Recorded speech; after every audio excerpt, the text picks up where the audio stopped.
All right, so I think we'll go ahead and get started. Welcome, everybody. I'm sure we'll have a few more folks join us, but tonight's webinar is on beef business basics, and we'll have a quick set of slides, and then we've got a couple of local cattle producers from Tahoe Cattlemen's Association that will share their experience and expertise with us.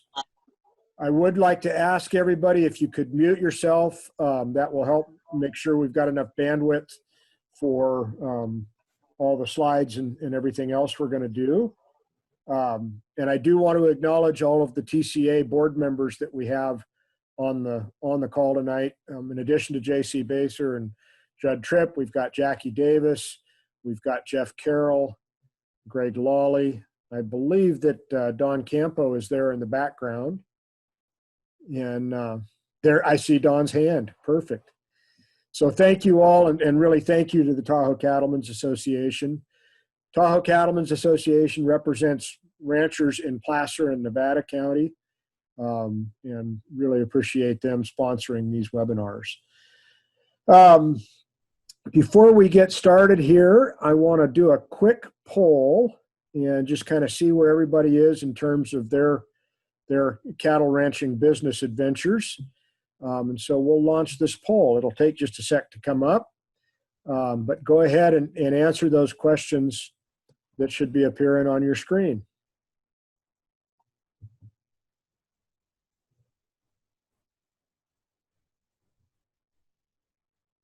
And Judd and JC, you guys can answer too.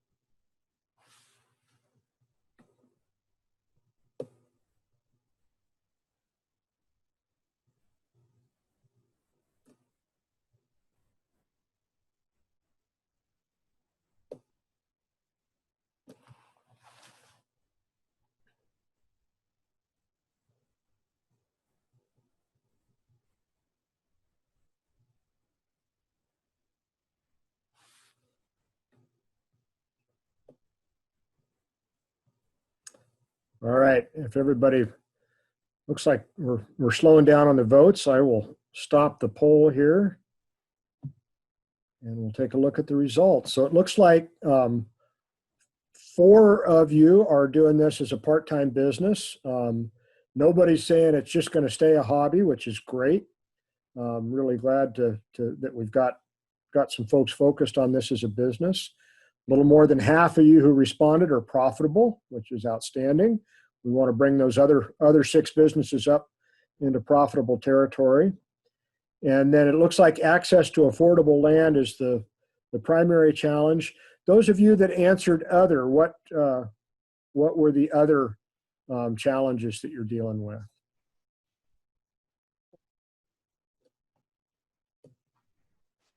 What's your other challenge?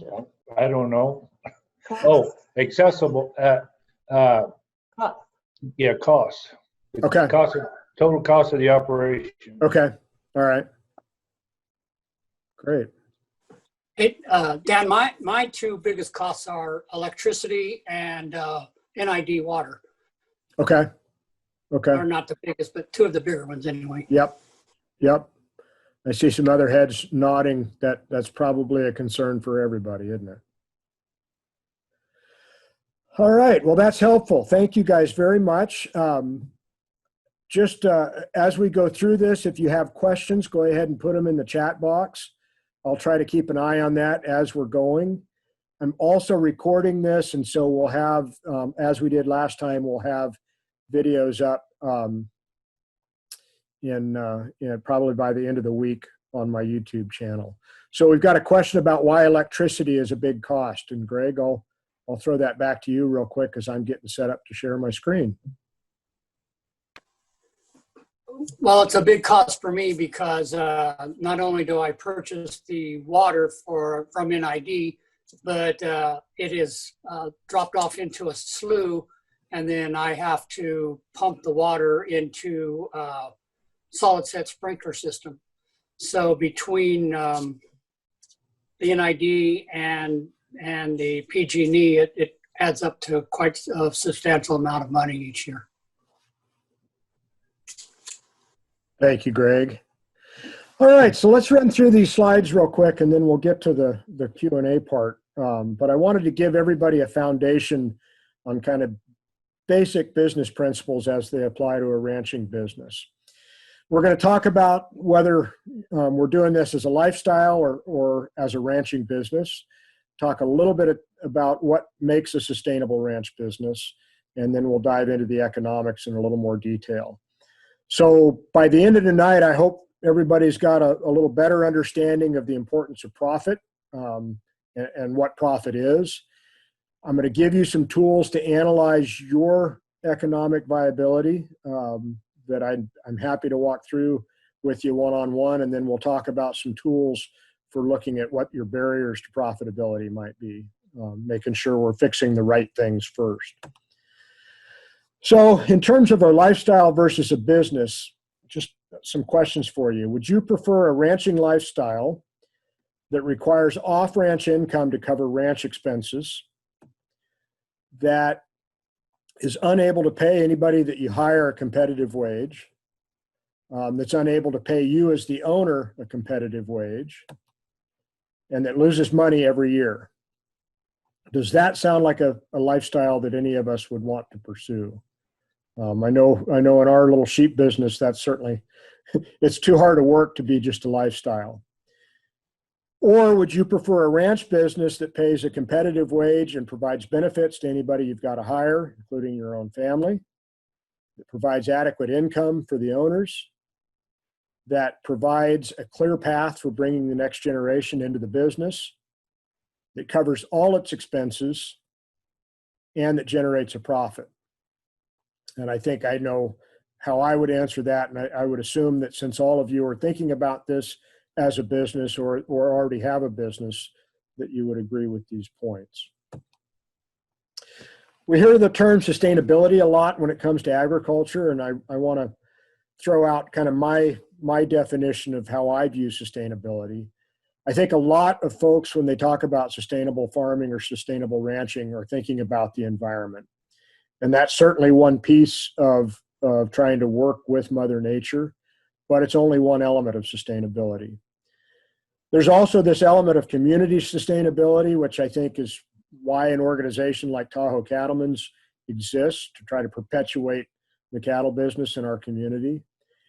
But all of that rests on a foundation of economics. And if these operations aren't economically feasible, none of those other benefits will exist. And I think that's hopefully something that everybody will come away from tonight with a better understanding of. So there's a couple of definitions of profit, and I think it's important that we all kind of have a common language here. But one of the things I really like is something that Dave Pratt, who just sold this ranch management consultants business. And Dave said that profit is to business as breathing is to life. So our businesses don't exist simply to generate profit, but the only way that they survive is to do that. And so I think that's really important to think about in terms of how we set up and plan for our businesses, whether it's raising cattle or any other kind of business. The economic definition of profit is real simple. It's income minus expenses, and hopefully that's a positive number at the end, right? But I would throw out a couple of questions. Are all the sources of income in your business cash? Are there some other ways that you generate income in your ranching business? Are all your expenses cash? I know in our little sheep business, not all of our expenses are paid in cash. So this simplistic definition may not capture the whole picture in terms of profit. Your banker might want to know if your net worth increases one year over the next. So we look at our net worth at the beginning of the year, compare it to our net worth at the end, and if that's gone up, the banker thinks we've made a profit, right? But I think there's maybe a more detailed and thorough definition that would be helpful to think about in terms of our ranch businesses. And this comes out of the Ranching for Profit course that Dave Pratt taught for many years. So from the value that your ranch produces, could you pay the following things? Could you pay cash rent for the land, even if you own the land? Can you pay cash rent for it? Can you pay for the full cost of the labor involved? Can you pay interest on all the assets that you're using in the business and all of your other production costs and still make a return on your investment? And we're going to walk through some tools for being able to measure those things. How do you suppose most farms and ranches stay in business? And this is, I'd be interested to hear Judd or JC talk about this maybe when we get to the last section. Most of us don't think of the cattle business being subsidized, right? That we're kind of standalone, independent people in the livestock business. But I think there are some ways that all of us tend to subsidize a ranching business.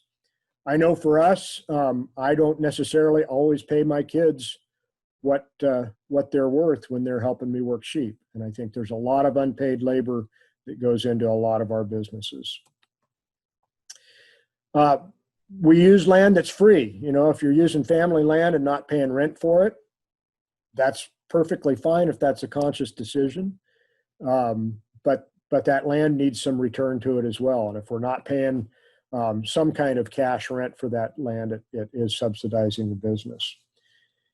Anybody besides me use their own personal savings to start a business and then forget to pay it back? That's something we're really working on in our little sheep business, and that certainly can subsidize your business if you're not paying interest on the money you're borrowing from yourself. Probably only sheep guys put off maintenance. Everybody here that's a cattle person never puts off any maintenance on facilities or anything like that, I'm sure. But I do on occasion, and that's another way that I put off an expense. And then many of us don't depreciate our assets, and I'm not necessarily talking about from a tax standpoint, but really from an economic standpoint, depreciation is the way that we allow the business to pay for using a particular asset. So if I've got a set of corrals, that's an asset. I've got to depreciate them from an economic standpoint so that I can afford to replace them when they need to be replaced. We think a lot about working in the business when we're talking about setting up a ranch business. And for me, this is the things I really enjoy about ranching: working outside, doing things like building fence or moving livestock. I'm a little tired of irrigating pasture by this time of the year, but that's something I enjoy doing most of the summer. Managing calves or lambs, those types of things, selling. Those are all things that are working in the business. And really, what we're doing is owning a job when we're doing those tasks. That's something that a cowboy as opposed to a business owner would be doing. And there's nothing wrong with that. As small businesses, we ought to be spending probably 75 to 80% of our time working in the business. But there's also probably 20 to 25% of our time that we ought to be working on the business. And for me, those are the things that I tend to avoid doing. Managing the finances and doing the books. That's not why I got in the sheep business. I didn't do it so I could learn accounting, but that's absolutely critical to the success of my business. Doing the kind of short and long-term planning that we need to do to think about how we're marketing and where we're marketing and where the business is headed. Regulatory compliance. Now, I'm sure that Judd loves doing regulatory compliance for his business, but most of us don't. But it's something that we have to do if we're going to be in business. And then the kinds of things that you're doing at night, building new skills and adding knowledge and developing marketing strategies. Those are all things that are critical to the long-term success of a business. And that's really what owning a business is about. We have to find some balance between those two different sets of tasks and responsibilities. So in terms of looking at profit and trying to increase the sustainability of our businesses from an economic standpoint, I think there's really two different sets of analyses that we can do. The first thing that we need to do is look at the economics. What enterprises should we think about? How can we increase profitability in those enterprises? And what are the weak links in that business? After we've determined that a particular enterprise or business is economically feasible, then we have to go through the financial analysis. How are we going to accomplish those goals? Those are things like the sources and cost of the capital that we need access to, the amount and timing of cash coming into the business and going out of the business, and then whether we're gaining or losing equity or ownership interest in the business as well. Some real quick terminology so we're all on the same page. I think all of us know what gross revenue means, but for the purposes of our business evaluation tonight, that's really going to be the sales, things that we're selling from the ranch. We also have direct costs, and you heard Greg and several others talk about some of the general expenses that are of concern. Direct costs are sometimes called variable costs, and those are expenses that vary with the number of cows or number of sheep or whatever unit that we're producing. So if we have 10 cows, we're going to need 10 doses of vaccine. If we have 20 cows, we'll need twice that many shots. That's a direct or a variable cost. Overhead costs are those things that are relatively fixed. That doesn't mean that they stay constant as the business grows or contracts, but those are things that are primarily land and labor related. So if you're paying rent for a ranch, your landlord probably doesn't care how many cows you put on it necessarily. You still have to come up with the rent check at the end of the year. That's an overhead cost.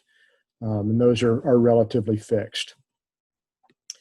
If we look at the math behind all of this and figuring out profit, we've got gross revenue, and we subtract our direct costs from that. And that gives us something that we call gross margin. And that's a really important figure to keep in mind because it'll help us determine whether or not that enterprise makes sense to expand or if we need to look at other things. From that gross margin, we subtract those overhead costs, and the result, hopefully, is positive, and that's profit. If our costs exceed our gross revenue, obviously, we have a loss. Now, you might think that's really basic, but the real key point to all of this is that we can set some benchmarks for some of these figures. So one of the first benchmarks that we look at in analyzing a business is how much of our gross revenue do we get to keep after we've paid all those direct costs. The benchmark there is 70%. What that means is for every dollar that I make in revenue from selling cattle, I want to keep 70 cents after I pay all my direct costs, okay? The next benchmark that we have is that we want our overhead costs to be less than half of our gross revenue. So for every dollar in gross revenue that we generate, we only want to pay 50 cents in our fixed or our overhead costs. And simple math suggests then that our profit benchmark should be around 20%. That we have a goal in a successful ag business to make a profit of about 20% after we've paid all of those direct costs and overhead costs. So some examples of gross revenue.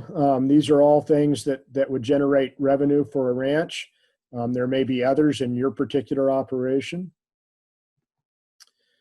Direct costs would be things like supplemental feed. So I'm not talking pasture here. I'm talking about hay or grain or minerals.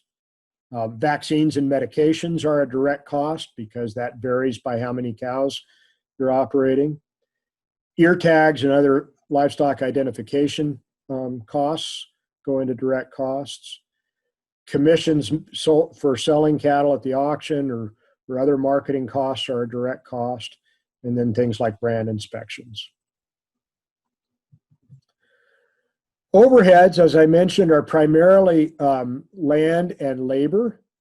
And so this would be things like land rent, irrigation water. So Greg talked about having to buy water from NID, from the Nevada Irrigation District. Whether you have 1 cow or 100 cows on that pasture, you still get to pay the NID bill. So that's why that's an overhead cost. Labor is similar in a livestock business. And there certainly are some efficiencies that we can talk about with labor. But things like herding dogs and horses, the expense of keeping those things that are labor savers or help make labor more efficient would be covered as overhead. Equipment repair and maintenance and then depreciation also go into that example.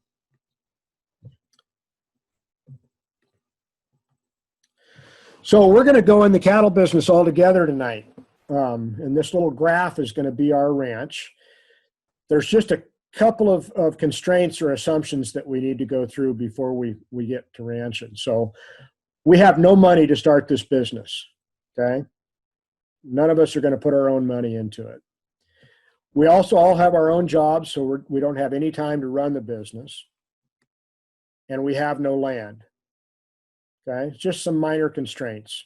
Everybody would start a business under those constraints, right? But we're going to hold ourselves to these standards. So what that means is we're going to need to borrow some money to get started, okay? Do people just lend us money for no cost? That's probably going to have a cost to it as well. We're going to need to find some land, and we're in Placer County, so we're probably going to rent the land. We're not going to be able to afford to buy it, so we're going to pay a cash rent for our ranch. And then we're going to have to hire somebody to take care of the cattle, okay? So what are all those things? Those are all overheads, right, or fixed costs. And we're going to incur those even before we buy any cattle.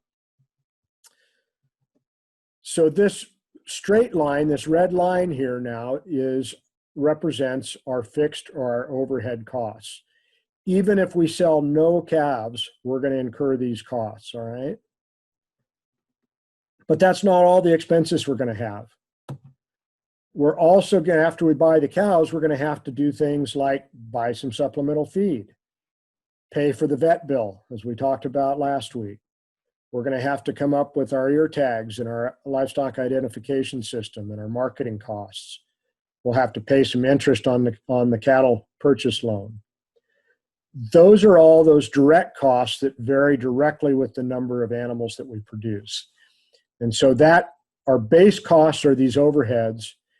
And as we increase the number of animals that we're raising, those direct costs raise our total cost on this green line, okay? So now, we finally turned the bull out with the cows. Everything goes well. We finally got a calf to sell. Look at that. We finally got revenue coming into the business with this blue line. We've sold 1 calf. Are we where we need to be right now? We're probably not generating a profit yet. So we need to sell some more calves. And this blue line represents our gross revenue. This break-even point is where our revenue crosses or covers all of our expenses, both our direct expenses and our overhead costs. Break-even really sucks. We don't want to be at break-even. We want to be beyond break-even. If we're in this part of the business, we're losing money. This red section is not where we want to stay. Every business will probably go through a period like this, but we want to move beyond that as quickly as possible over to this green zone. And that's where we generated profit. I'm going to stop right there. Are there any questions in kind of this overall framework for looking at our businesses at this point? Covered a lot of material pretty quickly. Any questions?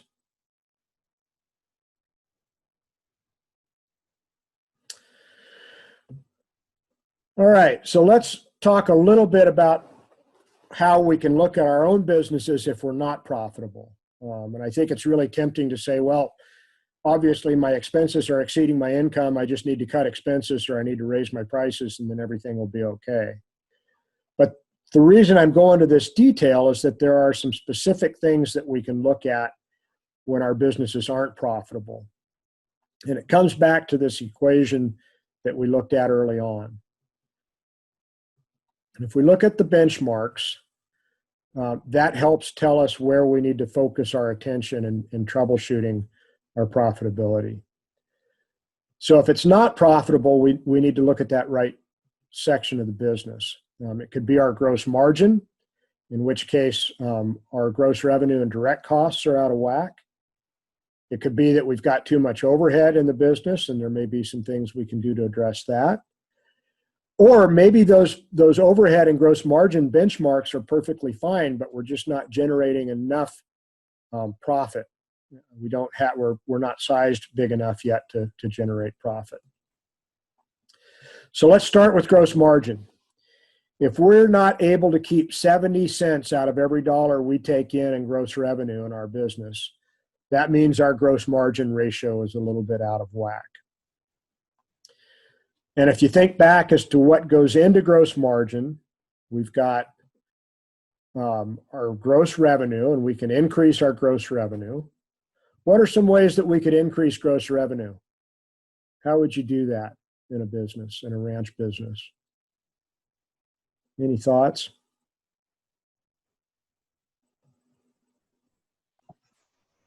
Judd? You gotta get bigger. Get bigger? Is it real easy to just raise the price that you're going to charge somebody for your cattle? No, Okay. just sell more of them. Okay. So that's one element, right? We've got to look at that gross revenue. We can't typically just raise our prices unless we change the way that we're marketing. So maybe we've been taking calves to the sale, and now we're going to start doing private treaty females for replacements for other ranchers. But maybe that's a strategy if total revenue is an issue. We can also decrease our direct costs, right? To get that gross margin back into the right ratio. What happens when we reduce our direct costs, Jed? It don't work. You can only decrease your cost by so much, and then you're hurting yourself. The way I've heard it told to me is you can't starve a profit out of a ranch. That's correct. Right? So maybe you can buy, instead of buying hay at the feed store, you can buy a truckload of hay, maybe save a little bit of money on your supplemental feed. Maybe we can look at our vaccine programs. Maybe there's a different approach to what we're doing with our cattle health. Maybe if we're dealing with a lot of disease issues, we need to look at our vaccine program a little harder and think about how we reduce those costs. But this is the point that Judd just made. If we simply reduce our direct costs, we will probably also reduce our revenue because the cattle aren't going to perform as well. So we really need to look at that gross margin per unit, per steer or per cow, and think about how we maintain that benchmark, that 70% benchmark. If we're okay on our gross margin ratio, but our overhead ratio is more than 50% of our gross revenue, so if we're spending more than 50 cents on every dollar we take in to cover those land and labor costs, then there may be some other things we need to think about. So how would we lower our land costs? What might we do to reduce the cost of land? Any thoughts there? Move to Nevada. Right. Maybe there's a way to work out a different lease rate or find a different lease situation. Maybe it's going to another state. Water rates are another one, and Greg brought this issue up. There's only so much. We don't negotiate our water rates within ID. We pay what they send us the bill every year, right?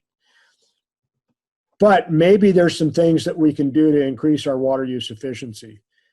Maybe we can make some capital improvements in the ranch, invest in some equipment that allows us to spread water over more land or to get it spread more cheaply. So maybe there's an alternative to the PG&E bill to pump that water. Those are all things that we can look at if overhead is an issue.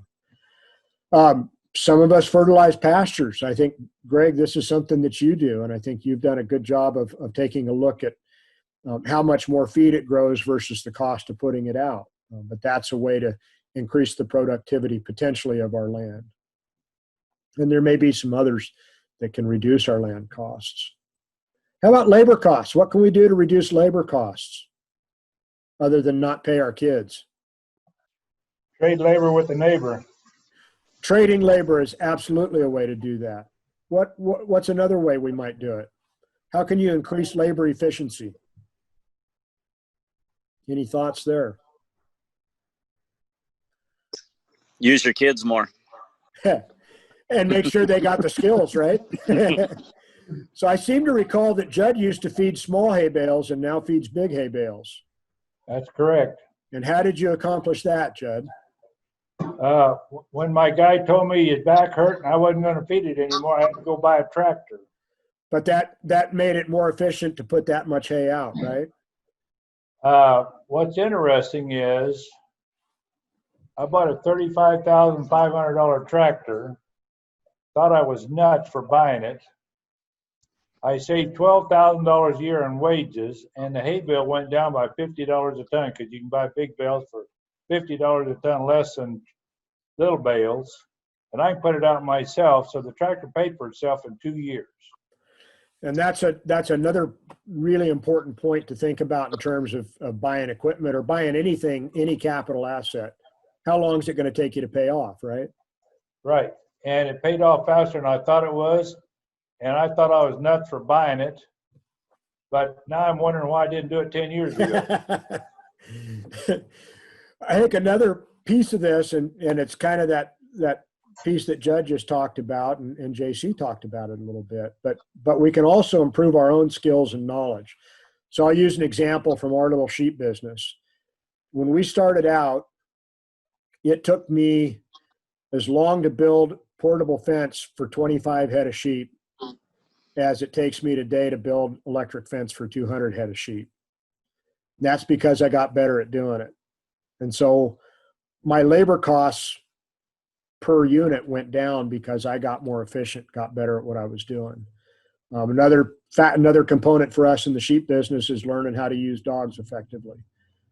One person and a good dog can do the amount of work that it was taking 3 or 4 people to do when we had to bring animals into the corrals. And so there's ways that we can look at reducing those labor costs as well.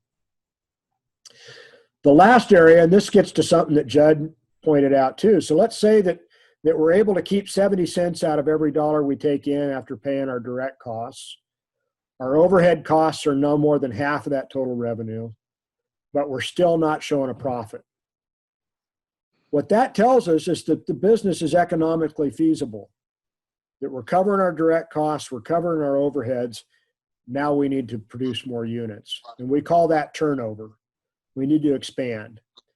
We can expand the enterprise a couple of ways in the livestock business. Be interesting to hear Jackie Davis's thoughts on some of these too.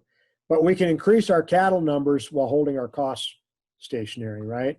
If we can increase the capacity of our ranch to carry cattle or other livestock, so we're not raising our overhead, and we can increase our cattle numbers, that increases our saleable units.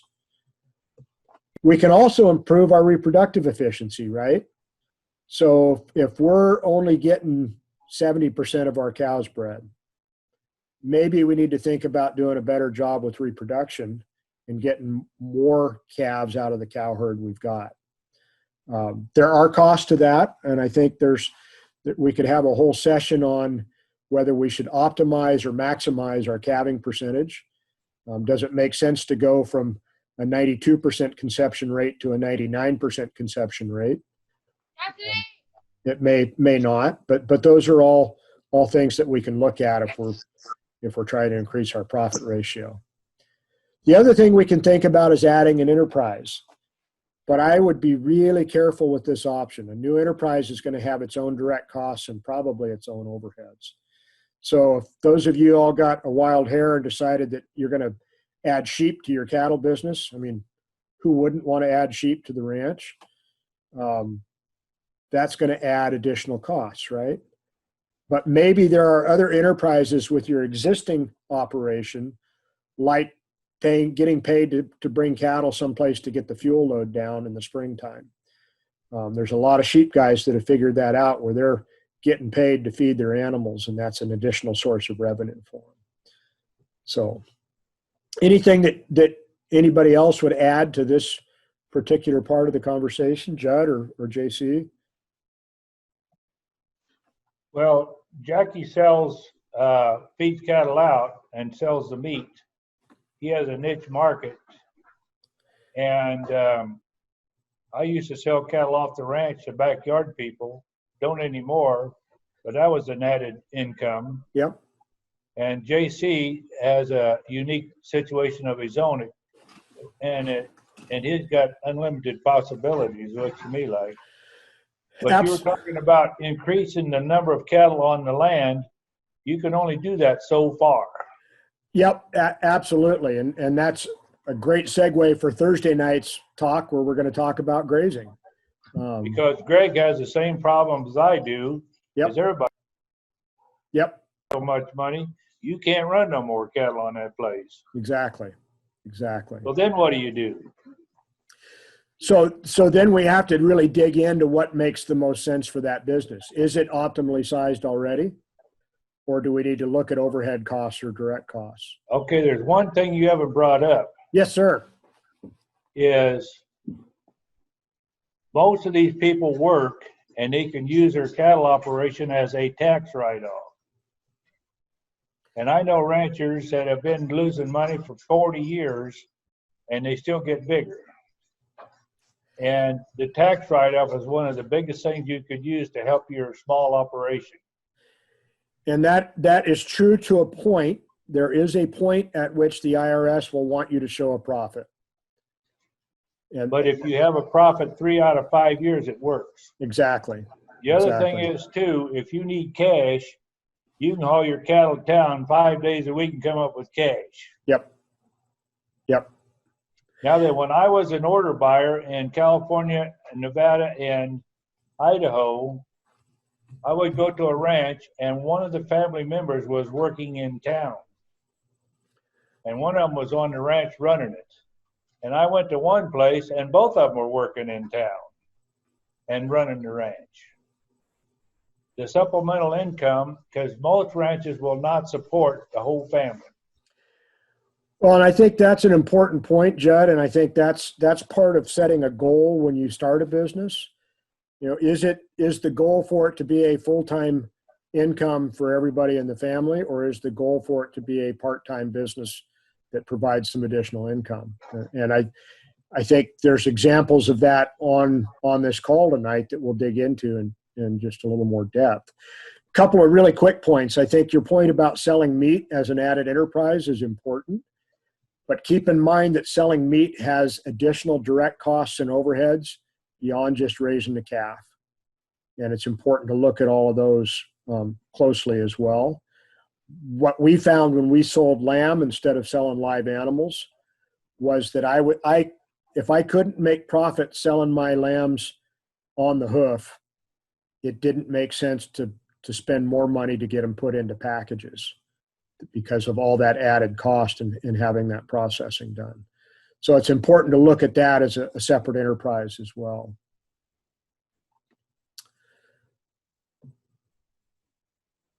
All right.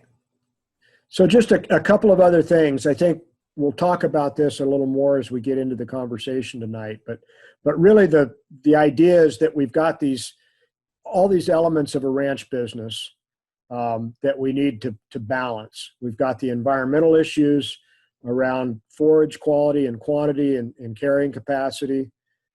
We've got the economics that have to work out. And then we've also got the nutritional demand and reproduction of the livestock themselves. And we need all of these businesses, whether it's regardless of how we're marketing, we need to find that sweet spot where all of those fit together. So with that, I think we'll stop sharing the screen now. And I think we lost Judd, but hopefully he'll get back on. But I'd like to start. First of all, are there any questions before we go on to the next section? Everybody, oh, Jackie, what were you going to say? You're muted, Jackie.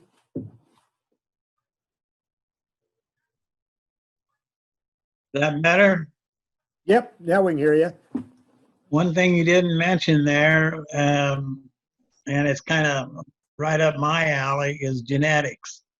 Um, there's a lot of these guys that have started using better bulls. They're paying more money, but it's paying off in increased weaning weights, and their replacement heifers turn out to be better cows. And that's something that as you get down the road, you're gonna.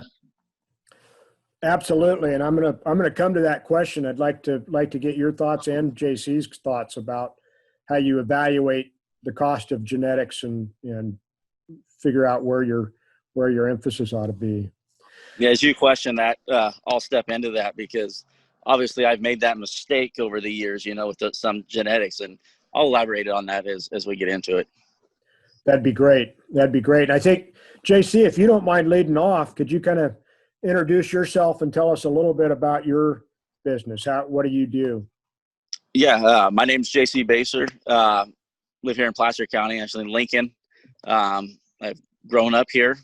My original beef leader is actually Greg Lawley that's on here. We started in 1989 as a kid, and Greg was that leader. So I'm going to age Greg Lawley in that comment just a little bit so we can put that in perspective. My wife and I got married in 99, and her and I kind of set out with this cow deal since then. We have 4 kids. We're a family business. We don't have any employees. It's I go to work every day, and my wife and the kids are the team that puts things together every day. Something that's a little different about maybe what we do. We kind of specialize in the show steer or show heifer business. That's kind of our emphasis. We have also tried to produce a type of animal, especially here the last few years, that's not only good in a show ring, but it's also functional out in our pasture. Because like Jackie said, genetics play a huge part in what we do. If those cattle cannot go out and survive in a pasture, they're really no good to us either. Because at the end of the day, we have to put cows in a pasture, and they have to go survive like everything else, and they have to be productive. So it's something that we're really working hard to put together. And going back to my mistakes, when we would look at an Angus or a Hereford, we'd look at that one and say, oh, that's good enough for its respective breed, and at the end of the day, when we buy that animal, we own it. And instead of keeping those standards where they should have been, it shouldn't matter what type of breed it is. Those standards still need to remain the same. It's a comment that I don't like to hear. It's good enough for the breed. It's not true or relevant. It needs to be something that's productive. To take that into a profitability standpoint, these cattle that can go out and produce in the pasture as well. Not every calf that we raise is a show steer. Not every calf we raise is a show heifer. We got to take our calves to town just like everybody else, and that needs to be a functional animal that goes to the sale yard and brings a dollar amount that's respectful to what we're trying to do also, and maintains our profitability as a business. I'm going to come back to that point in just a second, JC, because I think that's really important. But I want to ask Judd, who we've heard from, to give us a little more of his background and talk about your business, Judd. You're a very different model than most. Well, I went back to my roots, which is the feedlot business. I spent 17 years in the feedlot in the San Joaquin Valley, where we bought and sold cattle every week. And then I went to the sale barn in Roseville, where we had a sale once a week. So my whole background is marketing. And then because the land costs so much money in Placer County, I use my property as a place to hold cattle while I get them ready to go to a custom feedlot. And I buy cattle at Galt, Orland, and Cottonwood, and we bring them home, we process them. And after they're there for 3 to 4 weeks, we send them to the feedlot, and we own them till the end. And they go to Tyson Foods in Amarillo. And one of the things that I learned in all these years was marketing. So I have decided I want to know where I'm going to sell them and what I can pay for them before I buy them. And most people don't do that. So we have a formula at the feedlot that tells me what I can give for an animal to make a profit.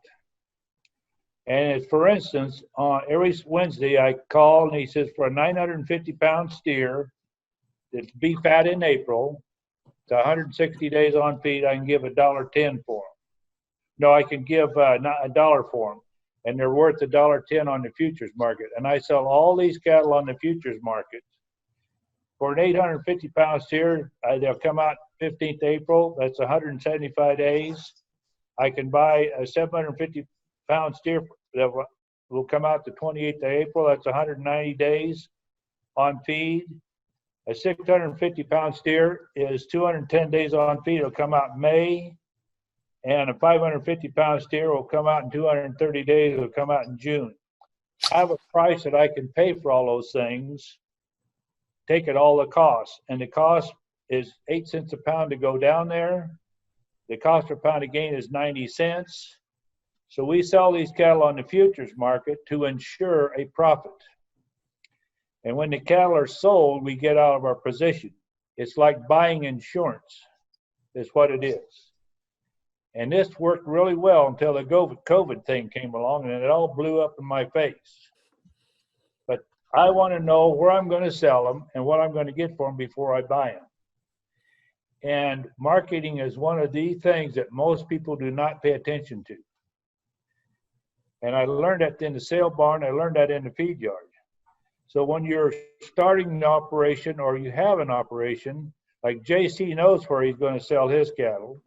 Jackie knows where he's going to sell his. Greg sells his to the neighbor, I assume. But have a product that somebody else wants to pay a lot of money for. And right now that's black cattle. So that's my business deal is, and my cost of overhead is determined by the cost of the water and the land rent. Yep. And I can tell you what my medicine cost per animal is. I can tell you what my overhead is per animal. I've had to do all that stuff. So one of the points that you and JC both made, I want to come back to. We also teach some beginning farming classes for people that are growing crops. And one of the points that we really stress is that before you even buy the seed, know who's going to buy the end product. Don't put anything in the ground until you know who's going to buy it. That's right. So JC, do you ever stop marketing what you do, or is that kind of a year-round, all the time process for you? Definitely a year-round process. Marketing is definitely a failure standpoint for me, honestly. It's one of the toughest things we do. But as we sell these animals or individuals and they go out to wherever they're going to go, we have to follow them and continue to stay with them throughout the year. And several of them end up in different states. And we do the best we can to stay up with that. And I kind of feel like that's still marketing from our standpoint. Tell me a little more about what that involves. Does that mean you're there in support and following how those cattle perform? And yes, we definitely have to follow the performance of them. Okay. But we want to help them get to the highest state of performance we can possibly get the individuals up to. These are our genetics that these families take out and utilize, and we want them to get the most out of it they can, whether it's feed or even atmospheric type conditions where these animals end up, different parts of the country, whether it's down in the southern states or up north, climate changes fast. And we try to work with them to make sure that they maintain something. Jackie, I want to ask you a follow-up question about your genetics point, because I think that's a really important economic consideration too. How do you look at a bull and determine what that bull's worth in your operation from a genetic standpoint? What are the things that you consider?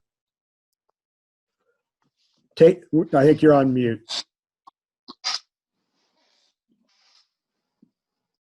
Got to realize that this modern technology. You're doing great. Guys talk about age. I remember when I was older, when Judd was in high school. I didn't But- think Judd went to high school. Yeah, I did. I'm a witness to that. Um, Years ago, our main thing was we tried to learn the pedigrees. I raise Hereford cattle, and I have since 1952. Now I'll really tell you my age. And so I'd learn the background and the pedigrees of these animals, and then try to get the highest performing one I could, or either with the cow, some cows, or the bull I was going to use. And that worked really good. When computers came along, actually a lot of this started with UC Davis years ago. Was they would take, it used to be the what was it, California Improvement Association. It's still there, but for years now they have not used all this information they started with. It's all been transferred to breed associations. So what we would do would we'd get the weaning weights, yearling weights, all the performance on these calves, and send it into UC Davis, and they put it on a computer, and then they'd feed back the information that I knew which calves was doing the best, which cow was doing the most production, and that type of thing. And so one thing is you're looking at the bulls for the quality you want to put in your herd, but now with all this information that started years ago is now called EPDs, and even Angus breed is moved even a lot further than that. And to really study those kind of numbers, you got to get into it a little bit. Or if I was to start with it now, I probably I wouldn't have the brain power to figure it all out. But as it's increased over the years, I've stayed with it. And I can give you a quick example. When I moved to Lincoln here, I have no irrigated pasture. It's all dry land, and my cows have got to produce. They live on dry grass through the summer, and hopefully we can get enough rain that through the winter the calves do really well. If I could get a 500 to 550 pound calf off of my cow back in the early 90s, I felt pretty good. Twice in the last 3 years, I've weaned a 825 pound calf at 7 months. And that's been by two things, working with different nutrition, but it's mostly been genetics. Well, and that kind of brings us to a question that we have in the chat box that I'd throw out to Judd and JC, and to you, Jackie. Any thoughts on whether somebody starting out in the business should focus on purebred or commercial, and are there differences in profitability and in risk in those two kinds of businesses? What do you guys think? My thoughts to that is, one is to set their goals. If you set out to do the purebred program, you have to be willing to market that purebred program. You're not going to want to take your purebreds to the sale barn every year at weaning. If you're going to raise bulls in particular, you need to create that market, which can be done. You know, there's bull sales that'll consign smaller ranches to their sales and allow them to market through those. There's several people around the area that do that and have been doing it for years successfully. You get into the bigger ranches where they have their own bull sales, you know, their own production type sales, but they're large enough to do that. We have those in the area as well. But it's key to see what kind of time you have and how you want to manage that side of the industry. And that's a different. Go ahead. I would suspect that's a different set of cost circumstances too, right? It's different raising a purebred animal, registered animal, than it would be something that you're going to take to the sale barn. Yeah, absolutely. You're going to have more costs involved with the genetic testing, and then also, registrations, and all the data input. Absolutely. There's guys around that could elaborate a whole lot more on that than I can. But that's all highly important to somebody with a purebred operation. Absolutely. Judd? I've had registered cattle. I've had registered Herefords and registered Angus. And the first thing I found out, when you start in the registered business, you better be dedicated for 20 years before you're going to get anywhere much. And there are people who started out and spent their whole life doing it. And finally, after 20 years, they have a name and their cattle bring a lot of money. So if you want to do the purebred thing, that's fine. But it takes about 3 times the investment as it does in the commercial business. And it'll take you 20 years before you get anywhere. And Greg Lawley can attest to that because he spent some time in it. And Jackie's still doing it. Jackie and I met each other in 1954, if anybody wants to know how long it is. Jackie? Now then, My battery's going dead. Uh-oh. now one of the things I want to tell you about these genetics is when I was running a feed yard in Lemoore, California, in the 70s, it was very common to have a guy send you his calves, and the heifer calves weighed 325 and the steer calves weighed 375. And that guy was doing a really good job of raising calves. Today, that same guy is weaning calves weighing 600 to 700 pounds. That's what genetics has done for the industry. And that's how important they are. Want to turn back to you and JC to talk a little bit about risk. What are the main sources of risk in your business? What keeps you awake at night in terms of risk? Me? Either one of you. JC? You start, Judd. You start. Well, whenever I started this selling cattle on the futures market, I've got as much risk out of it as I possibly can because I know what I'm going to get for them. It's like buying insurance. The risk is making sure that they perform as projected. And the risk is the death loss. Because this time of year, October is called Dead Calf Month. Because of these hot days and cold nights, your death loss goes up. So the risks are the death loss right now. And in the wintertime, the death loss goes down. But I've tried to take as much risk out of it as possible. How do you mitigate the health risk? How do you keep that from being a problem? Well, that's what keeps you awake at night. Today, we brought in a set of calves we've had around there for 2 weeks. We had 2 die, and when we process them, we give them all a preventative shot of Baytril, thinking that would take care of it. 10 days later, we have 2 dead ones. Today, we thought, well, they look fine. We brought them in, we temped them. Out of 132, we medicated 100 of them. Wow. And they looked fine. They were full. Their eyes were bright. But at 8 o'clock this morning, when it was 68 degrees, these cattle had 104 temp. Normal temp is 101. They shouldn't have a 103 temp. So we just shotgunned them.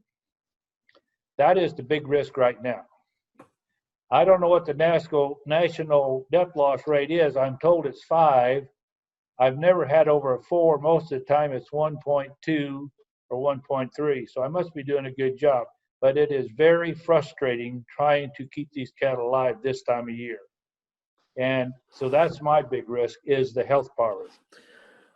JC, what about you? What are the risks that keep you up at night?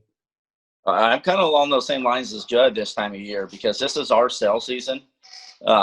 We're pushing on these calves pretty hard to get them prepared to leave, go to their new homes. or like today we pictured and videoed for an online sale that we're having next week. Health is a big deal, and we got to stay on top of it all the time. So we continue to monitor that every day, or work with the vet continually to make sure we're trying to do the right thing and keep them as healthy as possible. Let me ask both of you guys, both of you have leases, right? You have leased ground that you graze on, is that right? I do, yes. Yes.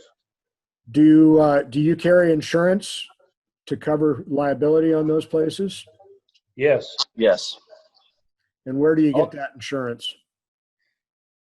Well, I get mine from George Peterson, which is the old Vitus Insurance Company. Okay. Same with me. I also have workman's comp on my place. Okay. That's another risk that's important to manage, right? Yes. Well, let me tell you, I don't know if you people know who Robert Carmen is, but he was working for Don Perry, and he rode his horse over here and took his horse over, and he's been on disability since about 1983. And if you don't have workman's comp, and what happens is, if somebody comes on your place to visit with you, and they help you for one instant, they become an employee. And if you don't have workman's comp on them, you're going to have to, and they get hurt, you are liable. If your children are not listed as owners of the business, your children are subject to workers' comp rules too if they get hurt, technically. So definitely That's something correct. to keep in mind. I want to ask both of you guys if you're willing to share a mistake that you made in business. Probably only one for both of you, because you guys are both know what you're doing, but share a mistake that you learned from, if you would. I don't know what time you wanted to end this meeting, but this is going to get windy. That's all I can tell you. So going back to for our business and what we do, and it's a niche market. The mistakes that I would say I made will be the quality of cattle to begin with. You know, we bought cattle that did not have the phenotype that we really desired, but we thought we could make them. It takes just as much to feed a good one as it does a bad one. Our costs are still the same. So one that doesn't have as much value, it still costs the same to maintain that one. That doesn't do us any good. With feed being hard to get, pasture rent's expensive, water's expensive, electricity's expensive. It's important for our cattle produce a high quality individual themselves, our mother cows. We have made a pretty hard decision over the last few years. If we have a mother cow that does not make that cut and is not producing a high quality calf, she's leaving. She can go to McDonald's. That's where her new destination is, because it just costs too much to take care of them. To think that you can take one and make it better down the road takes a long time. Yeah, it can be done, but you're going to be several years behind. The way we've decided and have learned, good cattle produce good cattle. That's what happens. You know, whether we're looking for steers or females, you know, we kind of have to run two different programs to put those two together for our markets. But good mothers make good calves. Judd, how about you? What have you ever made a mistake, and what did you learn? The mistake I made is not buying a piece of property to have my own place. Tell me more about that. What would that do for your business? I would own the land and it would be growing in money, whereas I rent and it grows for the other person, not me. Can you Now, do that here? Can you do that in Placer County? No. Okay. What J.C. Baser did is what most people do in the registered business. They buy the best quality they have for the money they have. And I made that mistake too. I started out buying what I thought was the greatest, and then I fell in with some other people, and then we went and bought the very best and only had 2 instead of 20. And we sold a cow for $34,000, a donor cow, and we were selling embryos for $1,000 a piece, but it only took me 15 years to figure that out. And that's what JC did. and you cannot breed one up fast enough to stay with the program. I want to build on something that both of you said, and this is from my own perspective with raising sheep, but this was a conversation maybe 7 or 8 years ago, looking at ewes coming through the alley, deciding who was going to stay and who was going to go. And probably the best looking ewe in the whole bunch walks up, and Roger Ingram, who most of you know, says, "God, that's a nice looking ewe." I said, "Roger, she hadn't had a lamb in 2 years. That's why she looks so good." And Roger's statement at that point was, "Well, I guess that's the difference between a business and a hobby. You can't keep something because it looks good. You got to keep it because she's producing good." And I think that's true in the cattle business too. Would you guys agree with that you can't afford to keep pets? Absolutely. That's correct. One of the things that I did is I had 50 head of cows, and every cow had a tag in its ear. And when the calf was born, I put the tag in the calf's ear of the mother, so that I could drive out there and I says, "Gee whiz, that's a sorry looking cow, but she's got the best calf on the place." That's how I figured it out. Yep. And a lot of people don't do that. Now then, Jackie told me one time that the sorriest cows on the place were there for the write-off. Wasn't that right, Jackie? That was years ago. That's right. He tried to get rid of the cows, and the boss wouldn't let him because they give $10,000 a piece for it. So we're writing those things off. I've loaded a $20,000 cow and sent it to the butcher, and I didn't tell my boss about it till I gave it a check. I wasn't very happy about it, but we saved a lot of money. I'm going to back up on you just a second. You said if you're going to start out, do you want to do commercial cattle, registered cattle, or maybe feeder cattle? Yep. And one comment that hasn't been talked about here at all is if you don't like living out in the country, you don't need to do any of it. You gotta like living out here, and you gotta like animals. And if you don't like cows, get sheep. If you don't like sheep, raise goats. Whatever is your interest. And I've helped a lot of people get started in the in the registered business, and some of them spent a lot of money, and they lasted about 5 years, and they realized they didn't want to be in the registered business. So getting back to your economics on that, you want to sit down and figure it out, and like Judd talked about, where am I going to sell? If the commercial cattle, where am I going to sell them? Yep.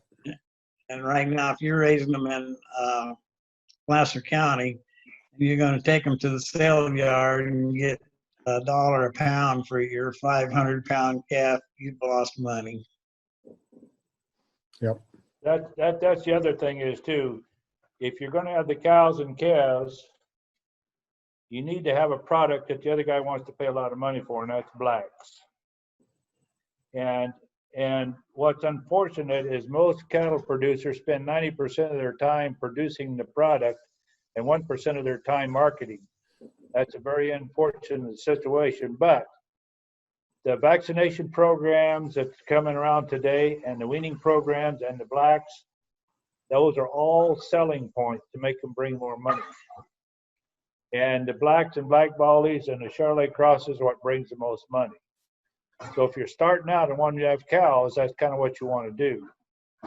And so that the other guy wants to pay more money for them. Those are all marketing tools, but most people spend 90% of their time producing a product and not marketing. I want to go ahead. Judd's right. Marketing is a big deal. You know, for our sale calves, for our online sales, we'll put our ranch ear tag into them, and it's kind of a specialized engraved tag that, you know, says base or livestock on it. Believe it or not, that $5 tag adds cost to each of these individuals that leave out of here. But I have no idea how many phone calls that we've received from other states that found us because of those ear tags. Would have known nothing about us, but that became a marketing tool for us. And it's important for us to put those tags in those animals before they leave out of here. It's been another strategy. Same with the online marketing. You know, social media has become pretty big lately on marketing. But our online platform that we're able to utilize now allows our cattle to get marketed, you know, in a broader area instead of right here in our backyard. So for example, today we spent over the last month getting a group of heifers together. There's only 10 animals going to sell in the sale next week. It took us all day today to picture and video. We started at 5 o'clock this morning. We ended at 3 o'clock this afternoon because it's a marketing strategy. They had to look good and be presented well. So the team we had together, I think we had seven people doing that today to put that together. A lot of work. Marketing is huge. Judd, you had something to add. What he's saying about those ear tags goes to the sale barn too. Jeff Carroll has sent cattle down to Galt, and he hasn't been doing it very long. But last week they announced his name, and they recognized the name, and his cattle brought a dime more than people who did not do that. So if you wean your calves, give them 2 rounds of shots, bring them to the sale yard, you contact the sale yard, say we did this, and the buyers want to know where they come from and where they weaned and did they come from hot country. And you cannot believe how many buyers recognize the name from last year. And the people who don't do that get a discount on their cattle. So that's all marketing. And Jeff has done a good job, and his cattle bring more money because he does that. So if you're going to send cattle to the sale barn, call the sale barn, tell them they've been weaned. That's all marketing. Yep, absolutely. We're about, we said this would go till 7:15. I want to see if there's any pressing questions that anybody has for any of the speakers tonight. We've got some real experts here. Anybody else have any further questions? I'd like to make a comment, maybe along the same line with what Judd was doing. Am I still on? Yep. Oh, okay. I've seen Judd buy calves at the sale and bring them home, and he wants me to come and look at them. And I look at them, and it's just sometimes I've saw 20 to 30 head of calves. It's some of the sorriest calves I've ever seen in my life. And he didn't pay a lot of money for them. And he did his vaccination program and his management, got some nutrition in them, got them to the feedlot. And they actually had the genetics to do well, but somebody done a real poor job managing it.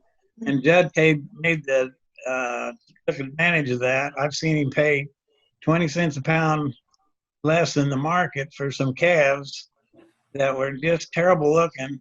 And when they got nutrition and fed out, and the best example I can remember is he called me one time and he said, did you remember that sorry set of calves I sent to the feedlot? I said, yeah, and he named the time it was, and I happened to be there. And he says, come and look at this. And he had a sheet printed out, and I can't remember exactly, but I can give you some close figures. There was 3 prime, 80% choice or higher. And I scratched my head and I said, how could that happen with that junk you bought? Well, it wasn't junk. It was just poor management and nutrition. Before they got. So we've got a question along those lines that I think it'd be good to spend a few seconds and answer here. What's the significance of weaning before the sale? Aren't they weaned when they get to the sale barn?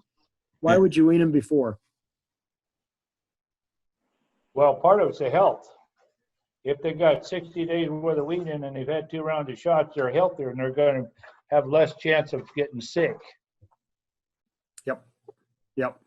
So I'll use our example with lambs. People know what our lambs have had before they get to the sale. And they know that they're not going to get sick or not going to cause extra cost. And that's why our lambs have a little more value than somebody else's. So and people will know when those calves come through the sale barn, right? If they just came off the cow. Mm-hmm. But every time a set of calves come in the ring, the buyer said, where did they come from? And have they had any shots? And they said, we don't know where they came from. And they'd write off the cow. That's a different price. You can take 20 cents off right there. Any other questions or any last minute thoughts, JC or Judd or Jackie, that you want to share? Anything we didn't mention or any real critical points?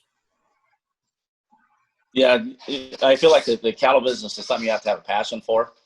And whatever field of the cattle business you decide to go into, it's important to do your homework. Whether it's in the purebred or feeder situation, or if you want to run commercial pairs, whatever that is. There was some valuable information that came in tonight, that brings back remembrance of, like Judd's analogy of weaning calves. Those guys at that sale barn know if those calves have been weaned or not. If you think that, hey, I don't have to feed them, I can just pull them off the cow and send them down there, that they will recognize that pretty easily. If you do want to get more money for your cattle, do the homework first and prep them before you take them down. It strikes me that what all of you guys have been able to do and what you've talked about tonight is that you all have developed your knowledge and skills about the cattle business, and that has economic value for your business. Judd knows how to take cattle that haven't been well cared for and turn them around and get them to perform. JC knows what the market that he's trying to fit wants and how those cattle need to perform.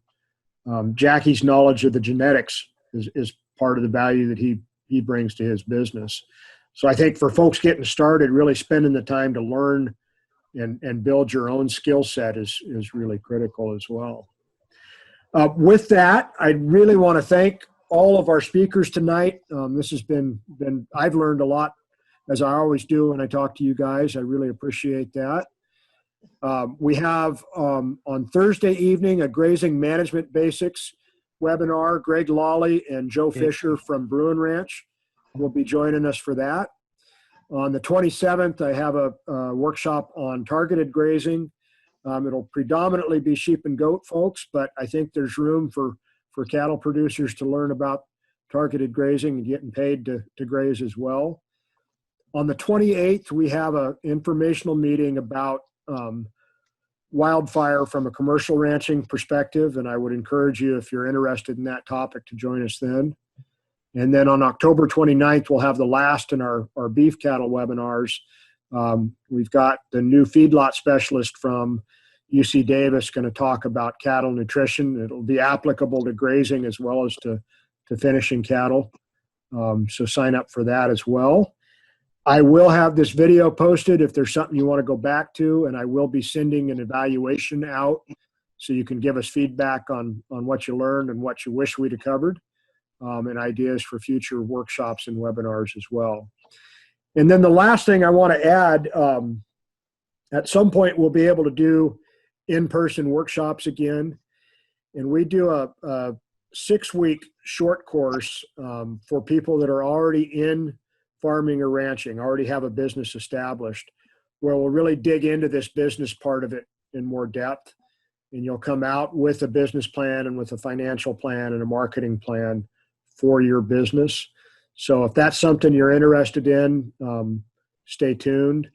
If you have questions before then, I'm happy to talk with you one-on-one and go through some of this too. So with that, Judd or JC, any final last words? Yeah, if they want to see what the type of cattle that we're messing with or handling, they'll be posted all over the social media over the next week. And then our sale is Tuesday night on SC Online Sales. And you can just kind of see what we do as a family to put together. Great. Judd, any last words of wisdom? No. All right. Thank you. You got 500 years worth of information in an hour.